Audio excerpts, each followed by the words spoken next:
അമ്മേ ശരണം, ദേവി ശരണം, ലക്ഷ്മി ശരണം. എല്ലാവർക്കും നമസ്കാരം. ഇന്നത്തെ ഈ വീഡിയോ ചെയ്യാനുള്ള പ്രധാന കാരണം കഴിഞ്ഞ വീഡിയോ ചെയ്തപ്പോൾ എനിക്ക് കിട്ടിയൊരു മെസ്സേജാണ്. അതിൽ പറഞ്ഞൊരു രാശിക്കാർക്ക് കണ്ടകശനിയാണ് എന്നറിയില്ലേ എന്നായിരുന്നു ചോദ്യം. അതുകൊണ്ടാണ് ഞാൻ ഈ വീഡിയോ ചെയ്യുന്നത്. ഇന്ന് ഞാൻ പറയുന്നത് രാഹുവിൻ്റെയും കേതുവിൻ്റെയും മാറ്റങ്ങളെക്കുറിച്ചാണ്. ഈ മാറ്റങ്ങൾ വന്നാൽ ചില നക്ഷത്രക്കാരുടെ ജീവിതത്തിലും മാറ്റങ്ങളുണ്ടാവും. രാഹുവിൻ്റെയും കേതുവിൻ്റെയും മാറ്റങ്ങൾ നടക്കുന്നത് മെയ് 18-ാം തീയതിയാണ്. ഞാൻ ഈ പറയുന്ന നക്ഷത്രക്കാരുടെ കൂട്ടത്തിൽ കണ്ടകശനി ഉള്ളവരും ശനിദോഷമുള്ളവരും കാണും. പിന്നെങ്ങനെ അവർക്ക് സമയം നല്ലതാകും എന്നുള്ളത് ഞാൻ വിശദമായിട്ട് പറയാം. രാഹു കേതു എന്ന് പറഞ്ഞാൽ സർപ്പഗ്രഹങ്ങളാണ്.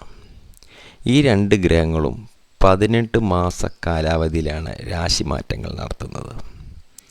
മറ്റ് ഗ്രഹങ്ങളെപ്പോലെ മുന്നോട്ട് മാത്രമല്ല ഈ ഗ്രഹങ്ങൾ സഞ്ചരിക്കുന്നത്. ഇവ വക്രഗതിയിലാണ് സഞ്ചരിക്കുന്നത്. ഇതിൻ്റെ പ്രത്യേകത എന്ന് വെച്ചാൽ ഏത് രാശിക്കാരാണോ ആ രാശിക്കാരുടെ അധിപൻ്റെ ഗ്രഹങ്ങളിലേക്കായിരിക്കും ഇവ സഞ്ചരിക്കുന്നത്. അതുകൊണ്ട് തന്നെ ആ രാശിക്കാർക്ക് അവരുടെ ജീവിതത്തിൽ വളരെ ഏറെ നല്ല മാറ്റങ്ങൾ തന്നെയായിരിക്കും സംഭവിക്കുന്നത്. ഞാൻ നേരത്തെ പറഞ്ഞതുപോലെ തന്നെ കണ്ടകശനിയോ ശനിയോ ഒക്കെ ഉള്ളവർക്ക് തന്നെ വളരെയേറെ നല്ല മാറ്റങ്ങൾ തന്നെ നിങ്ങളുടെ ജീവിതത്തിൽ സംഭവിക്കും. ഈ രാഹു കേതു ഗ്രഹങ്ങളുടെ മാറ്റം കൊണ്ട് കുറച്ച് നക്ഷത്രക്കാർക്ക്, അതായത് കുറച്ച് രാശിയിലെ നക്ഷത്രക്കാർക്ക് വളരെയേറെ ഉന്നമനം തന്നെയായിരിക്കും അവരുടെ ജീവിതത്തിൽ ഉണ്ടാകാൻ പോകുന്നത്. കാരണം രാഹു എന്ന് പറയുന്നത് യോഗകാരകനായ ഗ്രഹമാണ്. അതുകൊണ്ട് തന്നെ ഈ പറയുന്ന നക്ഷത്രക്കാരുടെ ജീവിതത്തിൽ വളരെ വേഗം പല വലിയ മാറ്റങ്ങളും, അതായത് നല്ല മാറ്റങ്ങൾ തന്നെ വന്നു ചേരും. കാരണം രാഹുവിൻ്റെ മാറ്റം നിങ്ങളുടെ ജീവിതത്തിൽ നല്ല ഉയർച്ചയായിരിക്കും വന്നു ചേരാൻ പോകുന്നത്. അതുപോലെ തന്നെ കേതു എന്ന ഗ്രഹം നമുക്ക് വളരെയേറെ അറിവ് നമ്മുടെ ജീവിതത്തിൽ വന്ന് ഏർപ്പെടും. അറിവ് ജീവിതത്തിൽ വന്നു കഴിഞ്ഞാൽ പിന്നെ സമസ്ത മേഖലകളിലും നമുക്ക് ഉയർച്ച തന്നെയായിരിക്കും ഫലം. എന്നിരുന്നാലും ഞാൻ ഈ പറയുന്ന നക്ഷത്രക്കാർ അവരുടെ ജാതകത്തിൽ രാഹുവിൻ്റെയും കേതുവിൻ്റെയും ദിശകൾ എങ്ങനെയാണ് ഇപ്പോൾ നിലനിൽക്കുന്നത് എന്ന് ആദ്യം മനസ്സിലാക്കണം. കാരണം ലക്ഷക്കണക്കിന് ആളുകളുടെ നക്ഷത്രങ്ങളും രാശികളും എല്ലാം തന്നെ ഈ പറയുന്ന കൂട്ടത്തിൽ കാണും. അവർക്കെല്ലാം തന്നെ യോഗങ്ങളെല്ലാം ലഭിക്കുമെന്നും നമ്മൾ വിചാരിക്കും. പക്ഷേ നിങ്ങളുടെ ജാതകത്തിലെ ദശാസന്ധി അത് എങ്ങനെയാണ് എന്ന് നിങ്ങൾക്ക് വിശ്വാസമുള്ള ജ്യോത്സ്യനെ കണ്ട് തിരിച്ചറിയുക. ഞാൻ എല്ലാ വീഡിയോയിലും പറയുന്നൊരു കാര്യമാണിത്. നിങ്ങൾക്ക് മോശം സമയമാണെന്നിരിക്കട്ടെ, എന്തുകൊണ്ട് നിങ്ങൾക്കിപ്പോൾ ഈ മോശകാലം വരുന്നു? ഞാൻ പറയുന്ന നക്ഷത്രക്കാരുടെ കൂട്ടത്തിലുള്ള ആളുകൾ എല്ലാവരും തന്നെ പറ്റുമെങ്കിൽ നിങ്ങൾക്ക് വിശ്വാസമുള്ള ജ്യോത്സ്യനെ കണ്ടത് നിങ്ങളുടെ ഗ്രഹനില കാണിച്ച് അത് അറിഞ്ഞിരിക്കാൻ ശ്രമിക്കുക.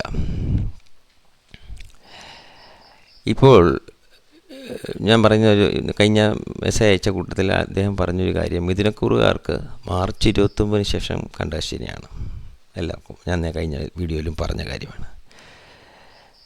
എന്നാൽ മിഥുനക്കൂറുകാരുടെ രാഹു കേതു മാറ്റങ്ങൾ അവർക്ക് വളരെയേറെ പ്രയോജനം ചെയ്യുന്നതാണ്.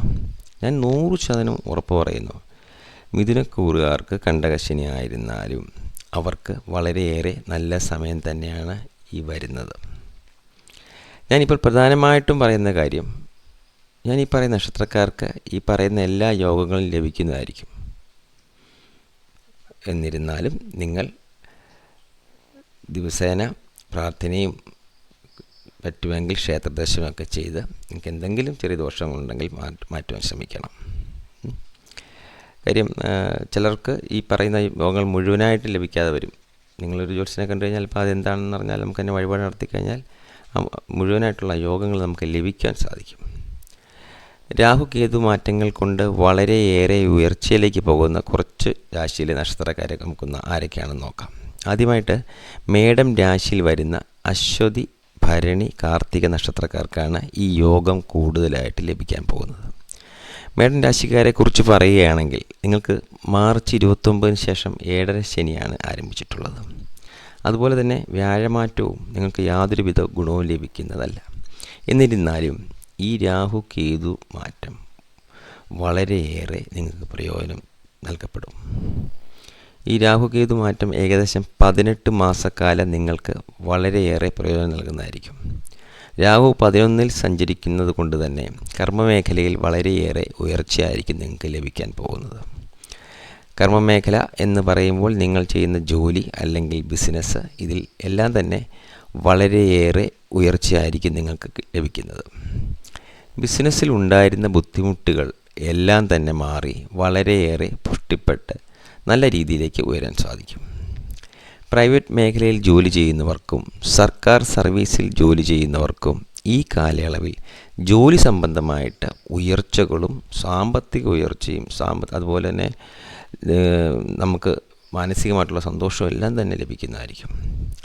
മേടൻ രാശിയിലുള്ള അശ്വതി, ഭരണി, കാർത്തിക നക്ഷത്രക്കാർക്ക് വളരെയേറെ ഗുണാനുഭവങ്ങൾ വരുന്ന സമയമാണിത്.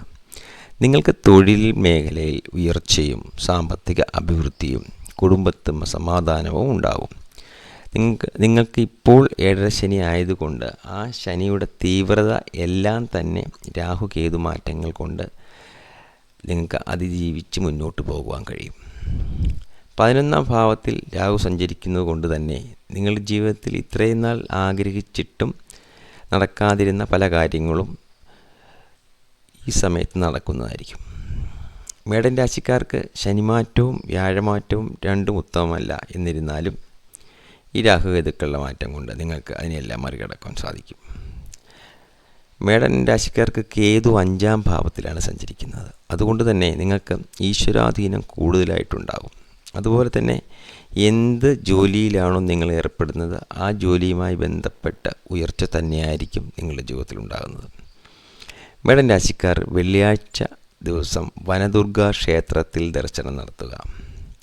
അർച്ചനയോ പുഷ്പാഞ്ജലിയോ ഒന്നുമില്ലെങ്കിൽ കുറച്ച് പുഷ്പങ്ങളെങ്കിലും ദേവിക്ക് അർപ്പിക്കുക. നിങ്ങൾക്കുണ്ടാകുന്ന എല്ലാ തടസ്സങ്ങളും മാറുന്നതായിരിക്കും. അടുത്തത് മിഥുന രാശിക്കാരായ മകയിരം, തിരുവാതിര, പുണർദം നക്ഷത്രക്കാർക്ക് ഈ രാഹുകേതു മാറ്റം കൊണ്ട് വളരെയേറെ ഭാഗ്യങ്ങളാണ് ജീവിതത്തിൽ ഉണ്ടാകാൻ പോകുന്നത്. മീനൻ രാശിയിലുള്ള രാഹു കുംഭൻ രാശിയിലേക്കാണ് മാറി വരുന്നത്. 4ാം ഭാവത്തിലാണ് കേതു സഞ്ചരിച്ചു കൊണ്ടിരിക്കുന്നത്. ഈ മാറ്റം കൊണ്ട് തന്നെ മിഥുന രാശിക്കാരായ എല്ലാവർക്കും ജീവിതത്തിൽ വളരെയേറെ ഉയർച്ചയും സാമ്പത്തിക അഭിവൃദ്ധിയും മാനസിക സന്തോഷങ്ങളും എല്ലാം തന്നെ വന്നു ചേരാൻ പോവുകയാണ്. മിഥുന രാശിക്കാർക്ക് 9ാം സ്ഥാനമായ ഭാഗ്യസ്ഥാനത്തേക്കാണ് വരുന്നത്. കുംഭൻ രാശിയിലേക്കാണ് വരുന്നത്. നേരത്തെ പറഞ്ഞല്ലോ, ഈ കുംഭൻ രാശിയുടെ അധിപൻ ശനിയാണ്. മിഥുന രാശിക്കാർക്ക് ശനി ഭാഗാതീതമായ ഒരു ഗ്രഹമായിട്ടാണ് ഈ സമയത്ത് നിലനിൽക്കുന്നത്. മിഥുന രാശിക്കാരെ കുറിച്ച് പറയുകയാണെങ്കിൽ അവർക്ക് ഇപ്പോൾ കണ്ടകശനിയാണ്. എന്നാൽ ഈ രാഹുകേതു മാറ്റമാണ് നിങ്ങളെ ഇതിൽ നിന്നെല്ലാം മോചിപ്പിക്കുവാനും നല്ല സാമ്പത്തിക ഭദ്രതയോടെ ജീവിതം സൗഭാഗ്യത്തോടെ കൊണ്ട് മുന്നോട്ട് പോകാനും കാരണമാകുന്നത്. ബിസിനസ് മേഖലയിൽ പ്രവർത്തിക്കുന്നവർക്ക് കുറച്ച് കാലങ്ങളായി ഉണ്ടായിരുന്ന മന്ദതകളെല്ലാം തന്നെ മാറി ബിസിനസ് വിപുലീകരിക്കുവാൻ സാധിക്കും. അതുപോലെ തന്നെ കലാകാരന്മാർക്ക് വളരെ നല്ല കാലം തന്നെയാണ് ഇനി വരുന്നത്. വർഷങ്ങളായിട്ട് ആഗ്രഹിച്ചിട്ട് നടക്കാതിരുന്ന പല പ്രൊജക്റ്റുകളും ഈ കാലയളവിൽ നടന്നിരിക്കും. മുടങ്ങിക്കിടന്നിരുന്ന വീടുപണി ഈ സമയത്ത് വീണ്ടും തുടങ്ങി പുതിയ വീട്ടിൽ താമസിക്കുവാനുള്ള യോഗവും കാണുന്നുണ്ട്. കടബാധ്യതകളെല്ലാം തന്നെ വീട്ടും. അപ്രതീക്ഷിതമായി ധനയോഗം വന്നു ചേരും. മിഥുന രാശിക്കാരെ കുറിച്ച് പറയുകയാണെങ്കിൽ ഇവർക്ക് സ്ഥിരമായി ഒരു ജോലിയില്ലായിരുന്നു. ഇതുവരെ പല പല ജോലികൾ ചെയ്തായിരുന്നു ഇവർ മുന്നോട്ട് പോയിക്കൊണ്ടിരുന്നത്. ഒരു ജോലിയിലും ഉറച്ചു നിൽക്കില്ലായിരുന്നു. രാഹുകേതു മാറ്റം കൊണ്ട് മിഥുന രാശിയിലെ നക്ഷത്രക്കാർക്ക് അവർ ഇഷ്ടപ്പെട്ടിരുന്ന മേഖലയിൽ തന്നെ ജോലി തുടരുവാൻ സാധിക്കുന്നതായിരിക്കും. എന്തുകൊണ്ടും മിഥുന രാശിക്കാർക്ക് വളരെയേറെ ഗുണഫലങ്ങൾ വന്നു ചേരുന്ന സമയമാണ്. വ്യാഴാഴ്ച തോറും ശ്രീകൃഷ്ണ ക്ഷേത്ര ദർശനം നടത്തുക. ഭഗവാന് അവൽക്കിഴി നേദ്യം സമർപ്പിക്കുക. നിങ്ങൾക്ക് സർവ്വ ഐശ്വര്യങ്ങളും വന്നു ചേരുന്നതായിരിക്കും. അടുത്തത് തുലാൻ രാശിക്കാരായ ചിത്തിര, ചോതി, വിശാഖ നക്ഷത്രക്കാരെ കുറിച്ചാണ്. ഇവരെപ്പറ്റി പറയുകയാണെങ്കിൽ ഈ രാഹുകേതു മാറ്റം കൊണ്ട് ഇവർക്കും വളരെയധികം ഉയർച്ച തന്നെയായിരിക്കും ലഭിക്കുക. മീനൻ രാശിയിൽ സഞ്ചരിക്കുന്ന രാഹു കുംഭൻ രാശിയിലേക്ക് വരുമ്പോൾ അത് ശനിയുടെ രാശിയായിട്ടാണ് വരുന്നത്. അതുകൊണ്ട് തന്നെ ഇവരുടെ ജീവിതത്തിൽ ഏറ്റവും വളരെ ഉയർച്ചയുടെ ഒരു കാലഘട്ടം തന്നെയായിരിക്കും വന്നു ചേരാൻ പോകുന്നത്. അതുപോലെ തന്നെ കേതു കന്നിയിൽ നിന്ന് ചിങ്ങത്തിലേക്കാണ് വരുന്നത്. അതുകൊണ്ട് നിങ്ങൾക്ക് സാമ്പത്തികമായി വളരെ നല്ല അഭിവൃദ്ധി തന്നെയായിരിക്കും വന്നു ചേരുക. വളരെയേറെ ഈശ്വരാധീനം നിങ്ങൾക്കുണ്ടാകും. സാമ്പത്തിക നില മെച്ചപ്പെടും. എഴുതിത്തള്ളിയിരുന്ന പല കടങ്ങളും നിങ്ങൾക്ക് തിരികെ ലഭിക്കും. കുടുംബത്ത് സമാധാനവും സന്തോഷവും നിലനിൽക്കും. ജോലിയിൽ വളരെ നല്ല ഉയർച്ചയുണ്ടാകും. ജോലി സംബന്ധമായിട്ട് ദീർഘദൂര യാത്രകൾ ചെയ്യേണ്ടി വരും. കുടുംബത്തിൽ മംഗളകർമ്മങ്ങൾ നടക്കും. ആരോഗ്യപരമായിട്ട് വളരെ നല്ല കാലഘട്ടമാണ് വരുന്നത്. സന്താനങ്ങൾക്ക് വളരെ നല്ല അഭിവൃദ്ധി ഉണ്ടാകും. എന്തുകൊണ്ടും നിങ്ങളുടെ ജീവിതത്തിലെ സുവർണകാലം തന്നെയായിരിക്കും ഈ കാലത്തുണ്ടാവുക. ശനിയാഴ്ച തോറും ശിവക്ഷേത്ര ദർശനം നടത്തുക. നിങ്ങളെ കൊണ്ടാവും വിധം ഒരു ചെറിയ വഴിപാടെങ്കിലും നടത്തുവാൻ ശ്രമിക്കുക. നിങ്ങൾക്ക് സർവ്വ ഐശ്വര്യങ്ങൾ തന്നെയായിരിക്കും ഈ കാലയളവിൽ ലഭിക്കുന്നത്. അടുത്തത് ധനുരാശിക്കാരായ മൂലം, പൂരാടം, ഉത്രാടം നക്ഷത്രക്കാർക്കാണ് ഈ രാഹുകേതു മാറ്റങ്ങൾ കൊണ്ടുള്ള ഗുണങ്ങൾ വന്നു ചേരാൻ പോകുന്നത്. രാഹു 3-ാം ഭാവത്തിലേക്കാണ് വന്നു ചേരുന്നത്. ഇപ്പോൾ മീനൻ രാശിയിലാണ് രാഹു നിൽക്കുന്നത്. ഇത് കുംഭൻ രാശിയിലേക്ക് വരുമ്പോൾ നിങ്ങൾക്ക് 3-ാം ഭാവമാണ് ലഭിക്കുക. നിങ്ങളുടെ ജീവിതത്തിലെ ഉയർച്ചയുടെ കാലഘട്ടമാണ് ഇതുവഴി ലഭിക്കുന്നത്. വർഷങ്ങളായിട്ട് നിങ്ങൾ ആഗ്രഹിച്ചിട്ടും നടക്കാതിരുന്ന പല കാര്യങ്ങളും ഈ സമയത്ത് വളരെ നല്ല രീതിയിൽ നടന്നിരിക്കും. അതുപോലെ തന്നെ നിങ്ങളുടെ മനസ്സിനെ അലട്ടിക്കൊണ്ടിരുന്ന പല വിഷമതകളും ഈ സമയത്ത് മാറി നിങ്ങൾ ആഗ്രഹിച്ച പോലെ തന്നെ എല്ലാ കാര്യങ്ങളും സംഭവിക്കും. വർഷങ്ങളായിട്ട് വിദേശത്ത് ജോലിക്ക് ശ്രമിച്ചു കൊണ്ടിരുന്നിട്ടും നടക്കാതിരുന്ന പല ആൾക്കാർക്കും ഈ സമയത്ത് അവർ ഉദ്ദേശിച്ച ജോലി തന്നെ ലഭിക്കുകയും ചെയ്യും. നിങ്ങളുടെ ജീവിതത്തിൽ വളരെയേറെ സാമ്പത്തിക പുരോഗതി ഉണ്ടാകും. കുടുംബത്ത് സന്തോഷവും സമാധാനവും ഉണ്ടാകും. കർമ്മമേഖല പുഷ്ടിപ്പെടും. അതായത് നിങ്ങൾ ചെയ്യുന്ന അതാത് തൊഴിൽ മേഖലയിൽ വളരെയധികം ഉയർച്ച തന്നെ ഉണ്ടാകും. അതുമൂലം സാമ്പത്തിക ഉയർച്ചയായിരിക്കും ഇനി ജീവിതത്തിൽ വന്നു ചേരാൻ പോകുന്നത്. ബിസിനസ് മേഖലയിൽ പ്രവർത്തിക്കുന്നവർക്കും ഇത് വളരെ നല്ല കാലമാണ്. രാഷ്ട്രീയ പൊതുമേഖലകളിൽ പ്രവർത്തിക്കുന്നവർക്ക് പേരും പ്രശസ്തിയും ലഭിക്കും. ദൂരെയുള്ള തീർത്ഥാടന കേന്ദ്രങ്ങൾ സന്ദർശിക്കാൻ ഈ സമയങ്ങളിൽ നിങ്ങൾക്ക് സാധിക്കുന്നതായിരിക്കും. കേതുവിൻ്റെ ഈ രാശിമാറ്റം കൊണ്ട് നിങ്ങൾക്ക് ഏറ്റവും കൂടുതൽ ലഭിക്കുന്നത് അത് ഏത് കാര്യത്തിലും യുക്തിപൂർവം തീരുമാനമെടുക്കുവാൻ കഴിയുക എന്നുള്ളതായിരിക്കും. അതായത് ഏത് പ്രതിസന്ധി വന്നായിരുന്നാലും അതിനെ തരണം ചെയ്യുവാനുള്ള തീരുമാനം എടുക്കുവാൻ നിങ്ങൾക്ക് സാധിക്കും. നിങ്ങൾക്ക് മാനസികമായി വളരെയേറെ സമാധാനം ലഭിക്കുന്ന സമയമാണിത്. ഇതുവരെ ഉണ്ടായിരുന്ന മാനസിക വിഷമങ്ങളും സാമ്പത്തിക ബുദ്ധിമുട്ടുകളും എല്ലാം തന്നെ മാറി നിങ്ങൾക്ക് മനസ്സമാധാനത്തോടു കൂടി ഇനി മുന്നോട്ട് പോകാൻ സാധിക്കും. പുതിയ വസ്തുക്കൾ, വീട്, വാഹനം ഇതൊക്കെ വാങ്ങാനുള്ള യോഗം ഈ സമയത്ത് വന്നു ചേരും. അതുകൊണ്ട് തന്നെ വളരെയേറെ നല്ല സമയം തന്നെയാണ് ധനുരാശിക്കാരായ മൂലം, പൂരാടം, ഉത്രാടം നക്ഷത്രക്കാർക്ക് ഇനി ലഭിക്കുവാൻ പോകുന്നത്. നിങ്ങൾ സുബ്രഹ്മണ്യ സ്വാമി ക്ഷേത്രത്തിൽ ദർശനം നടത്തുക. ഭഗവാന് ഒരു വെറ്റ, നാരങ്ങ, ഒരു രൂപയുടെ നാണയം ഇവ വെച്ച് പ്രാർത്ഥിക്കുക. നിങ്ങൾക്ക് സർവ്വ ഐശ്വര്യങ്ങളും വന്നു ചേരും.